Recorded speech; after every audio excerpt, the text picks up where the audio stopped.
Hello बच्चों, focus academy online platform पे आप सभी का स्वागत है।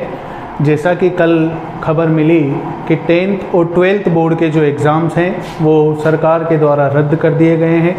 काफ़ी सारे बच्चों के प्रश्न आ रहे थे कि अब आगे क्या करना है, या फिर हमारे नंबर जो हैं, हमारी मार्कशीट जो है वो किसके अकॉर्डिंग सेट की जाएगी।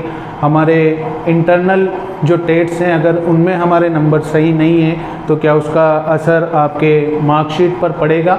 इन सब प्रश्नों का जवाब देने के लिए आज ये वीडियो आपके सामने अपलोड की जा रही है।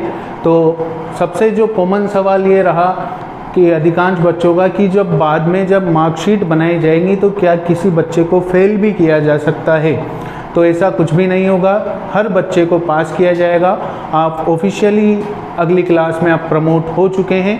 आपको 10th वाले बच्चे 11th में जा चुके हैं और 12th वाले बच्चे अब कॉलेज में जाने लायक हो चुके हैं। सरकार के द्वारा किसी भी बच्चे को फेल नहीं किया जाएगा, ये आपकी फिक्स है। अब बात आती है कि आपके नंबर कैसे सेट किए जाएंगे, मार्कशीट आपकी परसेंटेज कैसे निकाली जाएगी। तो उसके लिए RBSC के बोर्ड की और सरकार के अधिकारियों की मीटिंग हो रही है, शिक्षा मंत्री जी की मीटिंग हो रही है। उसमें ये सब चीज़ें डिस्कस की जाएगी, आने वाले कुछ दिनों में बैठ के चलेगी और आपको ये बता दिया जाएगा कि आपके नंबर जो हैं किसके अनुसार सेट किए जाएंगे। आपके क्लास में जो टेस्ट हुए, पिछली क्लासों में आपका परफॉर्मेंस कैसा था, या फिर 12th वालों के प्रैक्टिकल्स कैसे निकले, इसके अनुसार ही वो आपको नंबर देंगे, प्रैक्टिकल में भी और थ्योरी में भी।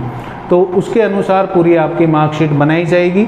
तो वो सब बात का मैटर है जब बैठ के होंगी और सरकार क्या फ़ैसला लेती है, किस गाइडलाइन से वो आपकी मार्कशीट बनाती है, उनका सब डिटेल जब आएंगी तब आपको बता दिया जाएगा। अभी वर्तमान में तो यही है कि आप अगली क्लास में ऑफिशियली रूप से प्रमोट हो चुके हो। ठीक है, हम अगर बात करें कि सबसे मेन जो कॉमन क्वेश्चंस थे वो यही थे कि अगली क्लास में आप सब्जेक्ट कैसे लें 10th वाले, और 12th वाले जो BSc या BA में जा रहे हैं वो किसके अनुसार अब तैयारी करें। तो आपके लिए सबसे मेन चीज़ तो 10th वालों के लिए ये रहेगी कि अगर आप जिस भी सब्जेक्ट में जाना चाहते हो उसका आप अभी से मानस बना लें। आप तैयारी करके ही हर सब्जेक्ट की गाइडलाइन को पढ़ें, हर सब्जेक्ट के सिलेबस को देखें, तभी आप नया कोई सब्जेक्ट लें, उसके अनुसार आप अपने आप को प्रिपेयर करें। और अगर आप साइंस सब्जेक्ट लेते हो तो वो आपके लिए सबसे बेटर होने वाला है। क्यों? क्योंकि अधिकांशतः कंपटीशन आजकल ऐसे हो चुके हैं जिनमें आपको साइंस और मैथ्स तो पढ़नी ही पड़ेगी। तो क्यों ना हम वही सब्जेक्ट्स लें ताकि हमारी कंपटीशंस की भी तैयारी अच्छी से हो जाए और हमें कॉलेज में भी ज़्यादा दिक्कत नहीं आए। और प्लस अगर 10th वाले 11th और 12th साइंस को अच्छे से पढ़ लेते हैं तो काफ़ी सारा मैटर जो कंपटीशन में आता है, जो कॉलेज में आता है, वो उनका यहीं पर कंप्लीट हो जाएगा। अब हम बात करें इस मैटर पर कि आने वाले दिनों में आपकी क्लासें कब से शुरू होगी, आपकी कोचिंग क्लास कब से शुरू होगी। तो उसके लिए कोचिंग में चर्चा की जा रही है, 1-2 दिन में आपको खबर मिल जाएगी। और फोकस एकेडमी का जो ऐप है उस ऐप पर आपकी ऑनलाइन क्लासों की पिछली वीडियोस डली हुई हैं और नए NCERT के सिलेबस के अनुसार अब उसमें वीडियो अपलोड होना स्टार्ट हो जाएगी। आर्ट्स वाले बच्चों की उसमें भी वीडियो नहीं है, लेकिन कुछ दिनों में आर्ट्स वाले बच्चों की भी उसमें वीडियो अपलोड हो जाएगी। आप कोचिंग के नंबर पर संपर्क करें और ऐप पर अपना रजिस्ट्रेशन जल्द से जल्द करवा लें। बच्चों का ये भी एक सवाल था कि क्या हमारी पढ़ाई पर पानी फिर चुका है, हमने जो मेहनत की क्या वो बेकार चली गई है। तो ऐसा कभी भी नहीं होता है। हमारे द्वारा की गई मेहनत, हमारे द्वारा की गई पढ़ाई कभी भी व्यर्थ नहीं जाती है। ये केवल आपके शुरुआती इम्तिहान था, अभी तो आपको ज़िंदगी में बहुत इम्तिहान देने हैं। अब आप ऑफिशियली रूप से ऐसे बच्चों के बीच में आकर अब खड़े हो चुके हो जिनको अपने भविष्य को निर्धारित करना है। आप किस फील्ड में जाना चाहते हो, अब आपको अपना गोल सेट करना है, अपना एक फिक्स टारगेट सेट करना है कि मुझे इस फील्ड में जाना है और उसी फील्ड के अकॉर्डिंग अब आपको आने वाले अपने भविष्य की तैयारी करनी है। तो आप बिल्कुल निश्चिंत रहिए। आपसे ज़्यादा दुख टीचर को होता है अगर किसी अच्छे बच्चे को एग्ज़ाम नहीं दे पाता वो किसी कारणवश, लेकिन वर्तमान में परिस्थितियां ऐसी नहीं हैं कि गवर्नमेंट एग्ज़ाम करवा सके। तीसरी लहर जो है वो बच्चों पर ज़्यादा असर कर रही है। इस कारण सरकार ने जो भी फैसला लिया है उस पर हम सवाल नहीं खड़े कर सकते हैं। सरकार का फैसला अपनी जगह सही है। आप ये याद रखें कि जो भी हुआ है वो सभी के साथ हुआ है, सभी बच्चों के साथ हुआ है, लेकिन अब जो हो गया उसको तो हम सही नहीं कर सकते। लेकिन अब आगे हमें जो कुछ करना है, जो भी हमें आगे फैसले लेने हैं, उन फैसलों को हम इस प्रकार से लें ताकि हम उस पर ज़्यादा से ज़्यादा फ़ायदा उठा सकें। हम बात करें कि अब क्या करना है 11th क्लास में, जो 10th से पास होकर 11th में आ चुके हैं, कि आपको सबसे पहले अपना सब्जेक्ट निर्धारित करना है। उस सब्जेक्ट्स में आपको आपकी कमांड बनानी है कि आप आने वाले भविष्य में उस सब्जेक्ट से आप ग्रेजुएशन कर पाएँ, उस सब्जेक्ट से आप पीजी कर पाएँ, उसके बाद आप नेट कर पाएँ, जेआरएफ फाइट कर पाएँ, या फिर आप और अन्य प्रतियोगी परीक्षाओं में जाना चाहते हैं तो वो भी आप निर्धारित कर पाएँ। ठीक है, अब हम बात करें कि जो 12th पास होकर कॉलेज में जा चुके हैं वो क्या करें।